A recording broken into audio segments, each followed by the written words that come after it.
Okay, so I'm taking my Tesla Cybertruck. It currently has 10,535 miles. I'm taking it to Tesla in Plano, Texas on 300 Independence Drive. Now that's a new location that Tesla just opened up not long ago. Matter of fact, I took delivery of the Cybertruck there in December. Anyway, the reason why I'm taking it in is I had gotten a recall notice. They want to replace this top rail metal piece right here that's on the outside. I think they call it the cantrail, or I forget, there's another name, topsail, I believe they call it. This will be a warranty replacement, no charge. I'm going to have them just check the truck. I don't have any other real issues to report of. There's a couple minor cosmetic things from when I picked the truck up that they're going to correct for me. And beyond that, they're scheduled to give me a loaner. And I'm going to drop this off, and then, I would think probably tomorrow or the next day it'll be done and I'll pick it up. So I just wanted to do a quick video showing the Tesla service process. Now, it's pretty seamless. You go in the Tesla app once you arrive, you say, hey, I've arrived. It tells you where the loaner is. You drop the truck off, get in the loaner, and take off. I am going to go inside and talk to service. I just prefer to do that, but you do not need to do that at all.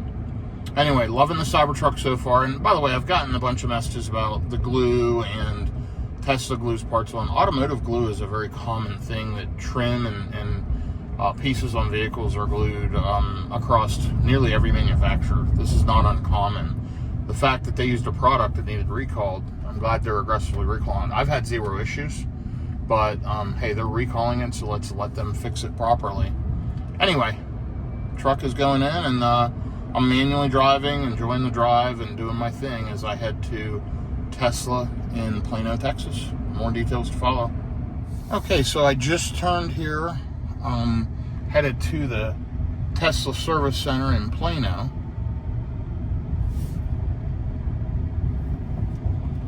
And let's hope that the service department is open and ready to deal with me. It's 9:27 a.m. Pretty sure they're open. And let's look, there is a way to turn in early here. And there it is, right where that Cybertruck turned in, I believe. Yeah. Because the nav doesn't see this little street that they built right here. And there's a, looks like a new Cybertruck. Over there's a whole lot of Cybertrucks. No pun intended. A lot of Cybertrucks and a lot. And you've just got a sea of Teslas. These are all new. New Model Ys, new Model X's, S's, 3s, just row after row after row. And let's go ahead and figure out, we got to get over there's the service department.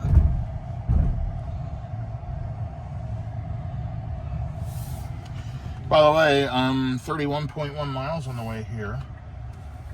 349 watt-hours per mile. Pretty darn efficient. And we are headed right in here to the service department behind this brand new Cybertruck.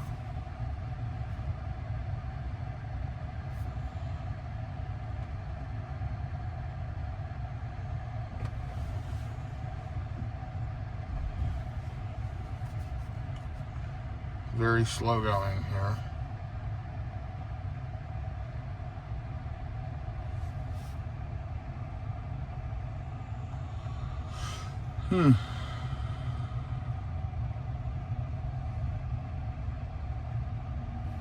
Right down here's the service department. That's a new one going in for pre-delivery.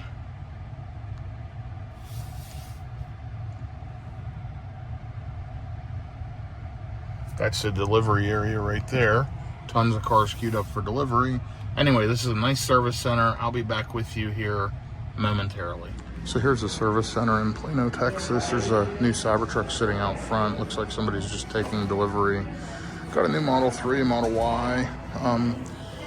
This is the front kind of showroom area. She's pulling around my loaner car. I've got a Model Y loaner that's being pulled around right now, but really, really nice service center and sales center. So great job to the whole Tesla team.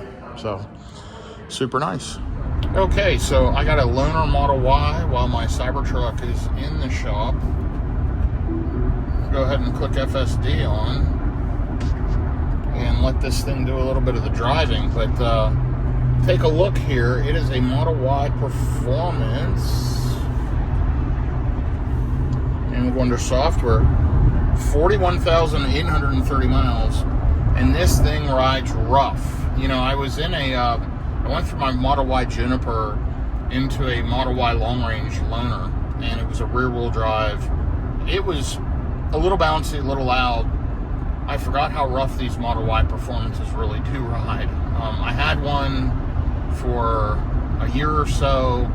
Loved the car. It was in the red color the previous red color. It was a 2022 Model Y Performance, but man, I forgot. They are bouncy. I mean, they're great vehicles, but wow. I'm so glad I do not have a performance model of either the Cybertruck or the Model Y. And mine are smooth, quiet, and comfortable, because this thing will beat you up. You can probably see the camera shaking. You can probably hear the noise. It is loud in here compared to the Cybertruck too. So you can tell it's a performance model by that red underline. And what's nice is my profile, everything copied over automatically. I can see the progress of my service appointment. Just a few very minor items. They're getting everything taken care of. I'm glad to see it. And yeah, just riding along now. They said it'll be done by close of business tomorrow. So we'll see how that goes. But all in all, we are doing well so far in the with the Tesla appointment and the Tesla service visit. So it was an easy drop off. I went inside, talked to the advisor, showed them everything. They updated the notes and took the car in. So now I just ride back home. I've got to stop at Whole Foods and take care of a couple things. Got to ship some stuff and then off to my home office. So yeah, it's been interesting. Okay, I'll be back with you here in a little bit. One thing also with the previous version Model Y, the seating position sits very high. This is eye level for me. I'm all the way up here.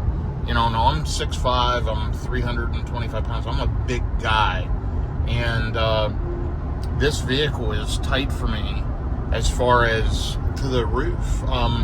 Because it's got this wonderful glass roof, it's got a lot of room because this goes up. But if it had a traditional roof, my head would be touching the roof. Now, the new Model Y Juniper is not like that at all. And honestly, I drove a Model Y for 40,000 miles and never had an issue.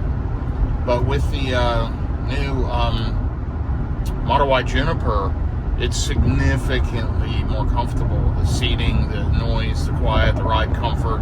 Big difference. I didn't realize how much difference until I jumped into one of these previous Model Ys, and it really shows me. But anyway, glad to have it. Thank you, Tesla, for giving me a loaner and making things so seamless. They had it charged to 80%. I'm good to go. You know, I'll get to Whole Foods here with 60 some odd percent. Sorry, I can't even see it. 68% in about 21 minutes. And full self-driving, transferred right over. Everything's working. It's really, really nice. And I love the Tesla experience. So that's really what it's all about. Anyway, I'll be back with you here when I go to pick up the Cybertruck, which will be more than likely tomorrow or the next day. I will give you an updated video on that experience, but so far it was smooth. I drove to the service center, pulled into the drive-in bay. They came right over to the car, talked to me about everything, lined me up with the loaner, basically scanned my driver's license and insurance card, and pulled around the loaner car for me. I paired my phone with it, and all my settings are in there, and I took off. Easy as it gets, very quick and comfortable service experience. And that service center there on Lexington Drive in Plano is amazing. I like that one a lot. So, yeah, it's good. Believe it or not, tomorrow I've got to take the Rivian in for recall. So watch for that video. If you like these real-world road tripping, Tesla charging, life experience with a Tesla and an electric vehicle, do me a favor, click like, click subscribe, shoot me a comment, positive, negative, or otherwise. And also, if you're going to buy a Tesla or Rivian, my referral code is in the description of the videos. Feel free to use that. or use a family member or friend's referral, because there's benefits for both parties when you use a referral code. Again, thanks for following along. I will give you more content and more information as I retrieve this vehicle, as I drop the Rivian off. Watch for these little videos of my service experience and kind of comparing Rivian to Tesla and how those go. By the way, I've driven here for 14.5 miles since I reset the trip meter, and 280 watt-hours per mile. Pretty efficient for an older Tesla. And I'm going to assume this car is probably a couple of years old. I didn't look closely at the VIN number, but I'm going to guess this is a 2023 maybe. But anyway, I'll be back with you in the next video. Thanks for following along, and watch for more information here in the future. Just kind of a last update. This is an L in the VIN number. So F means Fremont, L means it's a 2020. So this is a 2020 Model Y Performance, and it still runs great. It still runs like a new car. So pretty interesting that, you know, they are this good after that many years. But keep in mind, compared to my brand new revision, Model Y Juniper, it's rough, it's loud, whatever. But this is still a totally serviceable car. Completely amazed though that it's a 2020. I would have never guessed. It's pretty good, and it's a loaner, and it's nice and clean and not beat up. So anyway, great job, Tesla. Watch for future videos. Have a good day, everyone.